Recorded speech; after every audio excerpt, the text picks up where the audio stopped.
Assalamu alaikum wa rahmatullahi ta'ala wa barakatuh. Le Coran, livre sacré des musulmans, il est récité chaque jour par des milliers de croyants, mémorisé, transmis, étudié depuis plus de 14 siècles. Mais avant d'être un texte imprimé ou affiché sur nos écrans, le Coran est d'abord une parole descendue du ciel, révélée en fragments, transmise à un homme dans une grotte perdue des montagnes de la Mecque. Dans cet épisode, je vous propose de remonter aux origines, de redécouvrir comment cette parole divine est descendue sur le cœur du prophète sallallahu alayhi wa sallam et comment elle a été conservée, récitée, écrite puis compilée.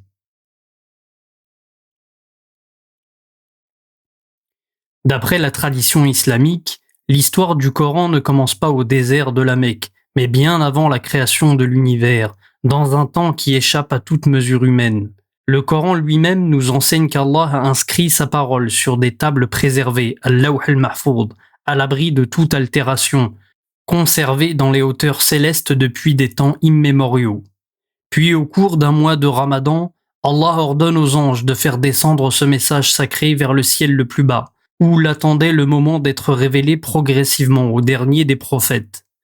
Comme le rappelle le verset de la sourate Al-Baqarah, le mois de Ramadan au cours duquel le Coran a été descendu comme guide pour les gens.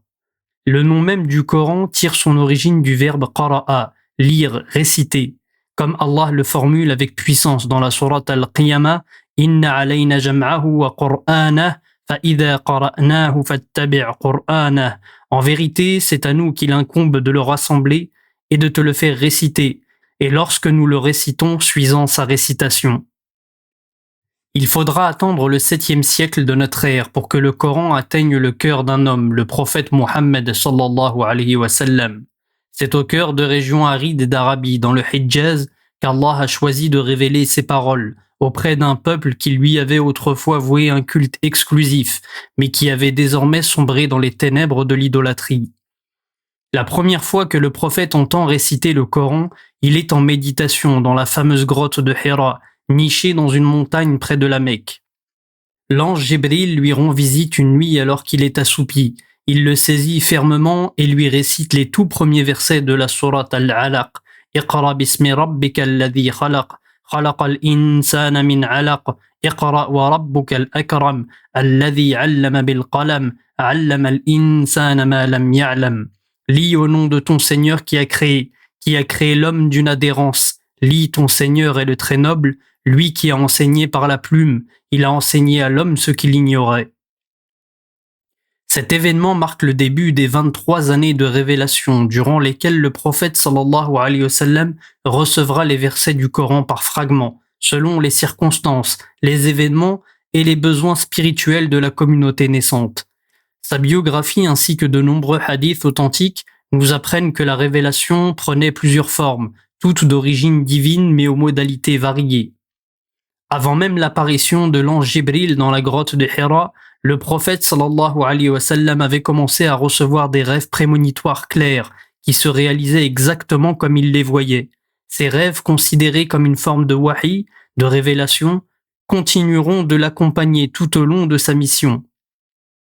Parfois, les paroles du Coran ne lui étaient pas récitées directement, mais lui parvenaient sous forme d'inspiration intérieure, une révélation silencieuse qu'il recevait dans son cœur avec certitude, sans ambiguïté. Souvent, c'est l'ange Jibril qui lui transmettait la parole divine selon plusieurs modalités, sous forme humaine, notamment dans l'apparence d'un compagnon connu pour son élégance remarquable, sous sa forme angélique originelle, gigantesque, remplissant l'horizon avec ses innombrables ailes, ou encore sous la forme d'un bruit semblable à un tintement de cloche, ce que le prophète sallallahu alayhi wa sallam décrivait comme la forme la plus éprouvante de la révélation. Dans ces moments, il transpirait abondamment, même par temps de froid, et son chameau était contraint de s'agenouiller sous le poids de la révélation. Enfin, une forme de révélation encore plus exceptionnelle fut accordée à certains messagers, la transmission directe par Allah, sans aucun intermédiaire. Le prophète n'a vécu cette expérience qu'une seule fois dans sa vie, lors de l'ascension nocturne Al-Isra wal-Mi'raj, au-delà des 7 cieux, où il reçut directement de son Seigneur la prescription des 5 prières obligatoires. Pour comprendre toute la portée miraculeuse du Coran, il est important de rappeler que le prophète est illettré et qu'il n'écrit lui-même que très peu. Dans les premiers temps de l'islam, la transmission est essentiellement orale. Les quelques compagnons mécois qui gravitent autour du prophète apprennent les versets par cœur et les répètent chaque jour en prière. Mais avec l'hégire et l'élargissement soudain de la communauté, le prophète se rend compte de l'importance de les retranscrire sur un support pour les diffuser auprès de la Oumma grandissante. Il confie donc la lourde tâche à ses compagnons lettrés en qui il a le plus confiance. Le plus célèbre d'entre eux est Zayd ibn Thabit, un Ansar de Médine, originaire de Syrie. On raconte qu'il maîtrisait plus de 15 langues, dont l'hébreu, le persan et le grec. Ponctuellement, le prophète fait appel à d'autres compagnons de Ubay ibn Ka'b, Abdullah ibn Mas'ud, Omar ibn al-Khattab ou encore le futur calife Muawiyah ibn Abi Sufyan. Les supports qu'utilisent les scribes à cette époque sont variés et témoignent d'une culture jusqu'alors essentiellement tournée vers la transmission orale. On trouve des omoplates de chameau, des feuilles de palmier, des parchemins, des pierres plates et même parfois des étoffes. Sur la forme, le style coranique est demeuré remarquablement constant tout au long des 23 années de la révélation. Pourtant, on observe une évolution notable entre les versets révélés à la Mecque et ceux révélés à Médine, une évolution qui reflète la transformation progressive de la communauté musulmane et des contextes auxquels elle était confrontée. À la Mecque, les versets s'adressent en priorité aux polythéistes arabes, en les interpellant avec force. Ils appellent à la réflexion, à la remise en question des croyances païennes en s'appuyant sur les miracles de la création, la logique de l'unicité divine et les récits des anciens prophètes pour éveiller les consciences. Le style est court, percutant, rythmé, souvent poétique, avec des assonances marquantes, destinées à toucher les cœurs et frapper les esprits. À Médine, en revanche, la communauté musulmane est désormais constituée, structurée et confrontée à de nouveaux défis. Organisation sociale, relations avec les juifs et les chrétiens, guerre, alliances, lois civiles. Les versets s'adressent donc prioritairement aux musulmans et aux gens du livre, Ahl al-Kitab, les juifs et les chrétiens.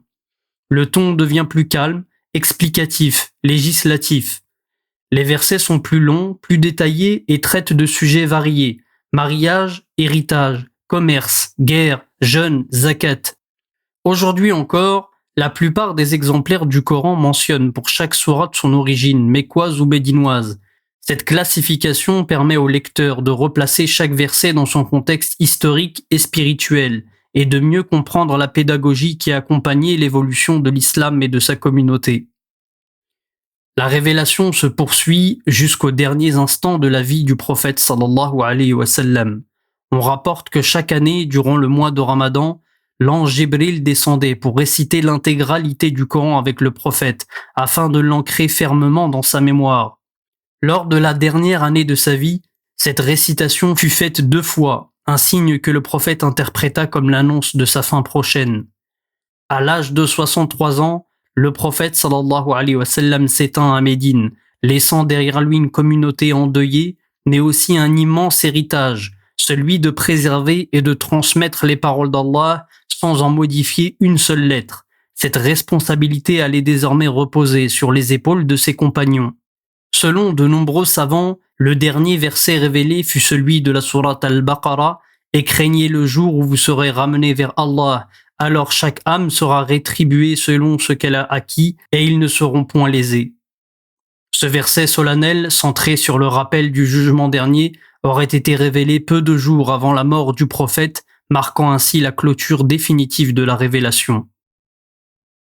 Le défi que devront révéler les 4 califes successeurs du prophète sallallahu alayhi wa sallam est immense. Préserver la parole divine de toute altération et éviter sa disparition. Le premier d'entre eux, Abu Bakr Siddiq, gouvernera pendant 2 années seulement, mais il sera à l'origine d'une initiative décisive dans l'histoire du Coran. Dans un premier temps, Abu Bakr est réticent à compiler le Coran sous forme de livre unique, s'en remettant à la force de la tradition orale arabe. Mais un événement majeur bouleversera cette position, la terrible bataille d'Al-Yamama, livrée contre les partisans du faux prophète Moussaïlem al-Kadhdhab. Cette bataille fera plus de 1200 morts dans les rangs musulmans, dont au moins 70 des meilleurs mémorisateurs du Coran, les Huffaz. Face à ce drame, Omar ibn al-Khattab, conscient du risque de perdre une partie du Coran si d'autres huffaz venaient à mourir, insiste auprès d'Abu Bakr pour qu'il leur donne la compilation écrite officielle des versets, conformément à ce qu'ils ont entendu directement du prophète sallallahu alayhi wa sallam. Après réflexion, Abu Bakr accepte, réalisant la gravité de la situation. Il confie alors cette mission sacrée aux plus grands récitateurs encore vivants, dont Zayd ibn Thabit, Abdullah ibn Mas'ud, Ali ibn Abi Talib ou encore Abu Musa al-Ash'ari. Zayd dira à ce sujet « Wallahi, si on m'avait demandé de déplacer une montagne, cela aurait été plus facile pour moi que la compilation du Coran. Comment allions-nous faire une chose que le prophète lui-même n'a jamais faite de son vivant ?» Zayd s'attelle à la tâche avec un sérieux et une rigueur exemplaires. Il collecte non seulement ce que les mémoires des compagnons avaient conservé, mais aussi tous les supports matériels sur lesquels les versets avaient été consignés, os plats, feuilles de palmier et autres morceaux de cuir. L'ensemble est ensuite soigneusement retranscrit sur des feuillets et conservé chez le calife Abu Bakr. Cette première compilation est appelée Copie d'Abu Bakr, Suhuf Abu Bakr, une version de référence qui servira de base pour les générations futures. Durant la 13e année de l'Hégire, soit 2 ans après la mort du prophète, Abu Bakr Siddiq s'étend à son tour, confiant la direction de la communauté à Omar ibn al-Khattab.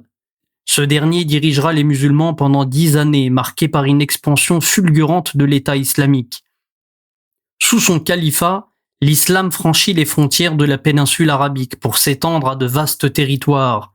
L'empire sassanide perse est totalement conquis après les grandes batailles d'Al-Qadisiyah et de Nahawand, marquant la fin d'une civilisation millénaire.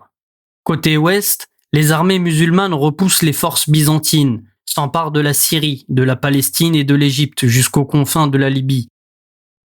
Avec ces conquêtes, des milliers de nouveaux croyants rejoignent l'islam, parlant une multitude de langues et de dialectes. Dans certaines régions nouvellement islamisées, notamment au Cham, les différences de récitation du Coran deviennent une source de confusion. Le gouverneur local Yazid ibn Abi Sufyan, inquiet des divergences, adresse un message au calife Omar pour lui demander l'envoi de récitateurs fiables, capables d'enseigner la lecture du Coran selon la tradition authentique du prophète. Omar répond favorablement à cette demande. Il envoie alors des experts en lecture coranique dans les grandes villes du Cham, Damas, Jérusalem et Homs, afin de préserver l'unité doctrinale et la pureté de la transmission coranique. Cette initiative marque une première tentative d'unification de la récitation à grande échelle dans cet empire en pleine expansion. À l'époque du calife Uthman ibn Affan, les conquêtes s'intensifient et les habitants des nouvelles contrées islamiques apprennent le Coran auprès des grands maîtres récitateurs. Malgré les efforts de Omar ibn al-Khattab pour unifier la récitation du Coran, des divergences apparaissent dans les différentes régions de l'empire, au point de menacer l'unité de la communauté musulmane. Même à Médine, des savants commencent à se disputer la légitimité de leur récitation, chacun se réclamant d'un maître différent. Face à cette situation préoccupante, Uthman décide d'agir. Il ordonne la standardisation du texte coranique à partir de la copie compilée sous Abu Bakr, que Hafsa, fille de Omar ibn al-Khattab, conservait précieusement. Un comité dirigé par Zayd ibn Thabit est chargé de retranscrire une version officielle dans le dialecte quraïchite tel que révélé au prophète sallallahu alayhi wa sallam. Une fois achevé, ce texte est multiplié en plusieurs exemplaires, appelés mushaf, un terme qui désigne un recueil de feuillets reliés contenant le Coran. Ces masahifs sont envoyés dans les grandes régions de l'Empire, Koufa, Basra, Cham, accompagnés de récitateurs formés. Uthman donne également l'ordre de détruire toutes les copies divergentes, afin de mettre un terme au conflit et de préserver l'unité doctrinale. Ce mushaf uthmani, comme on l'appelle aujourd'hui, est à l'origine de toutes les éditions modernes du Coran, fidèlement transmises à travers des siècles sans altération. Des fragments de la version originelle du mushaf uthmanien auraient été découverts un peu partout dans le monde islamique et conservés aujourd'hui au Caire, à Istanbul et à Londres. Parallèlement à la préservation du texte écrit, la tradition islamique a également veillé à conserver les différentes manières authentiques de réciter le Coran, sous le nom de qira'at. Ces variantes de récitation, transmises par des chaînes rigoureuses depuis les compagnons du prophète, reflètent la richesse linguistique de l'arabe et les divers accents des premières communautés musulmanes. Si le califat de Uthman a fixé le texte consonantique du Mus'haf, plusieurs lectures ont continué à être transmises oralement, sans contradiction. Parmi les plus célèbres figurent Hafs an Asim, aujourd'hui majoritaire dans le monde, et Warsh an Nafi', répandu au Maghreb et en Afrique de l'Ouest. Ces lectures sont indissociables d'un autre aspect fondamental, le tajwid, ou l'art de réciter le Coran avec justesse. Le tajwid repose sur un ensemble de règles précises de prononciation, d'intonation et de rythme visant à préserver la beauté sonore du texte révélé. Maîtriser le tajwid, c'est respecter le Coran tel qu'il a été révélé et perpétuer la tradition prophétique de la récitation. De nombreux hadiths insistent sur la valeur spirituelle d'une récitation soignée. Celui qui récite le Coran avec aisance sera avec les nobles scribes et pieux anges, rapportés par le Bukhari et Muslim.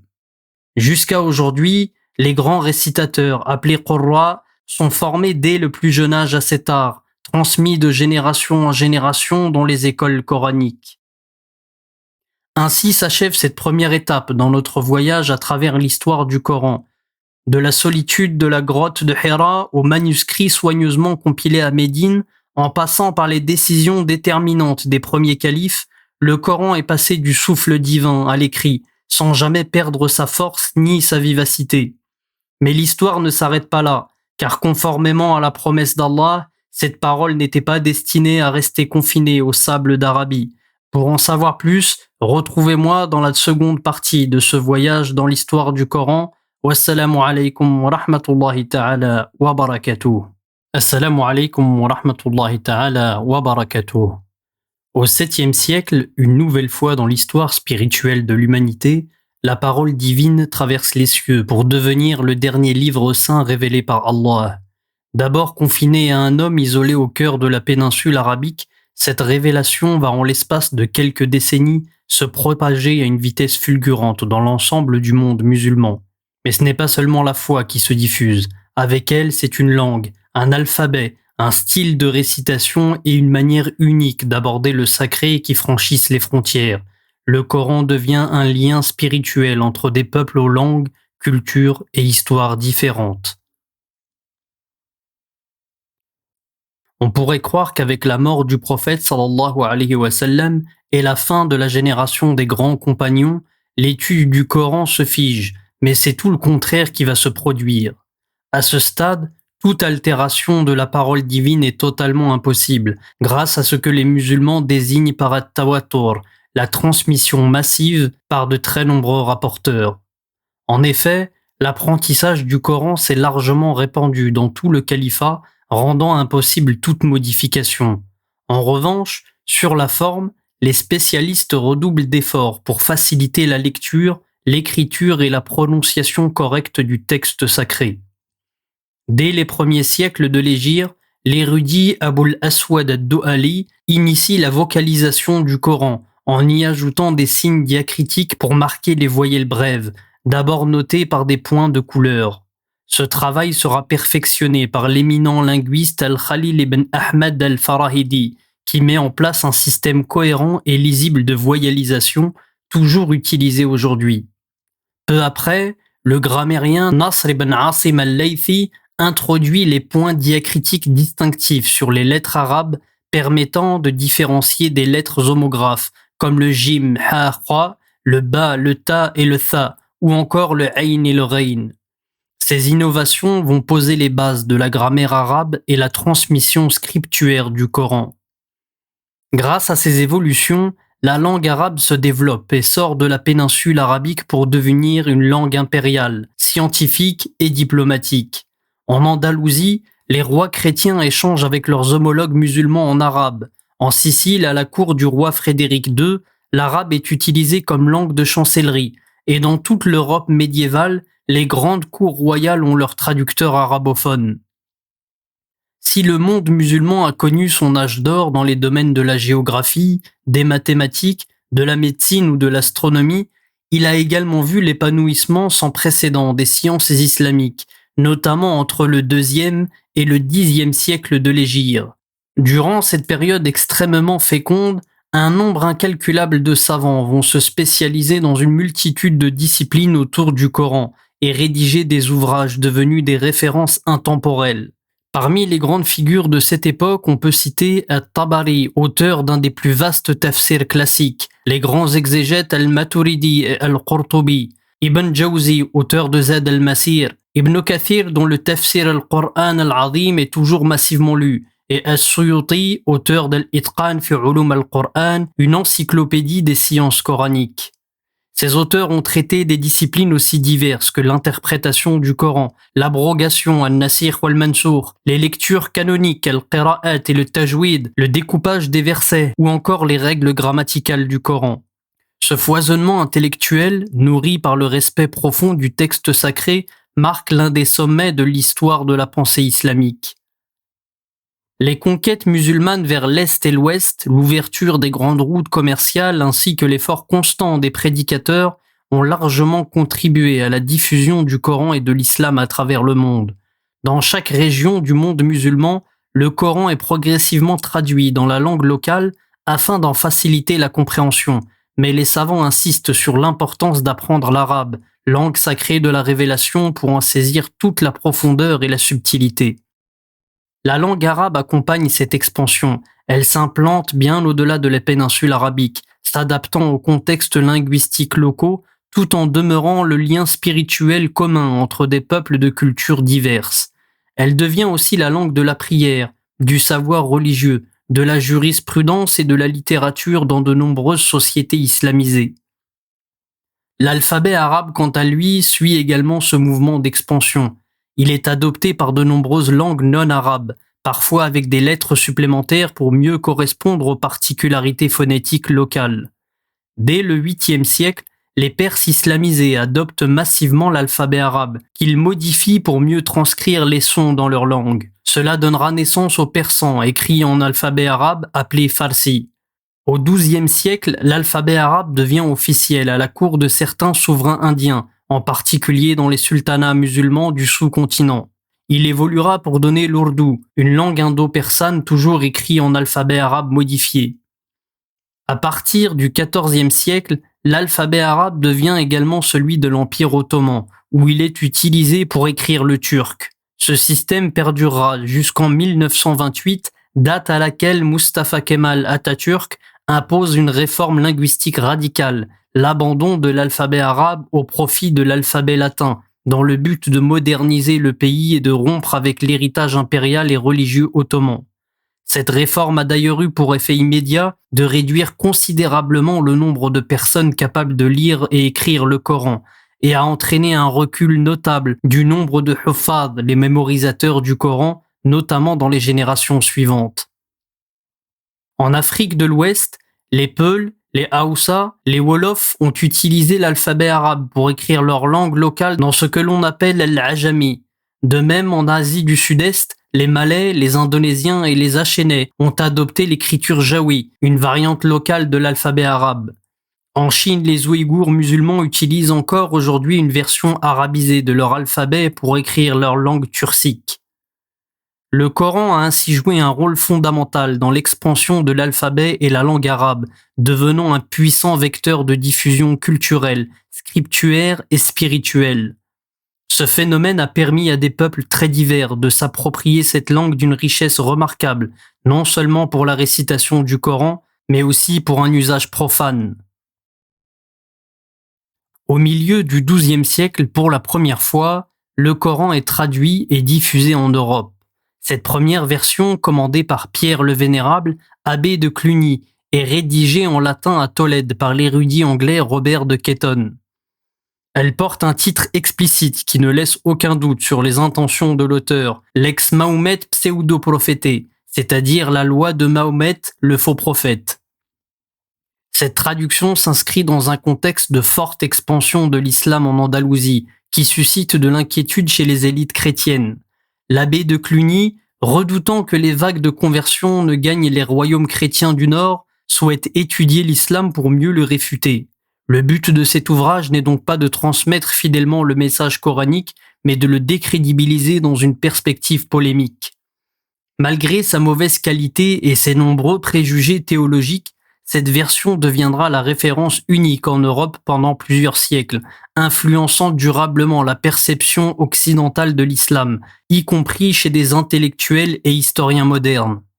Il faut attendre le XVIIe siècle pour voir apparaître une version plus fidèle et mesurée en 1647.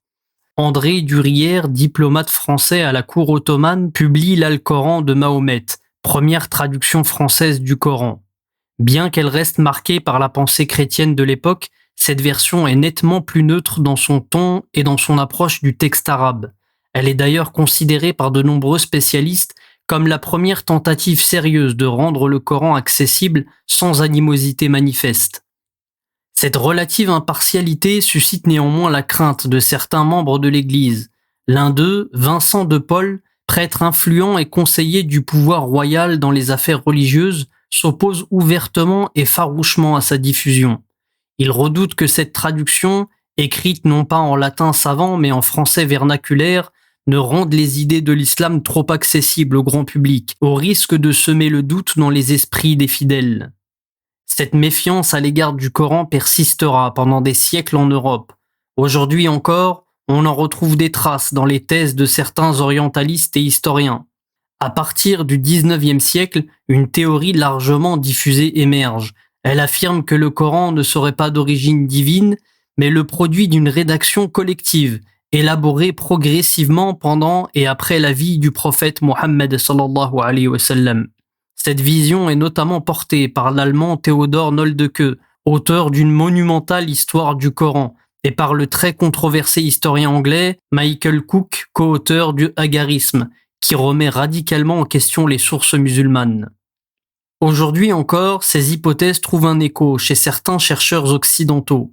Toutefois, leurs travaux ont fait l'objet de critiques sévères, en particulier pour leur manque de rigueur philologique et leur tendance à écarter les sources musulmanes classiques. De nombreux chercheurs, musulmans comme non musulmans, leur reprochent d'avoir délibérément ignoré les témoignages arabes, les traditions orales fiables et les manuscrits anciens au profit d'hypothèses purement théoriques, souvent influencées par un regard idéologique ou post-colonial de l'islam.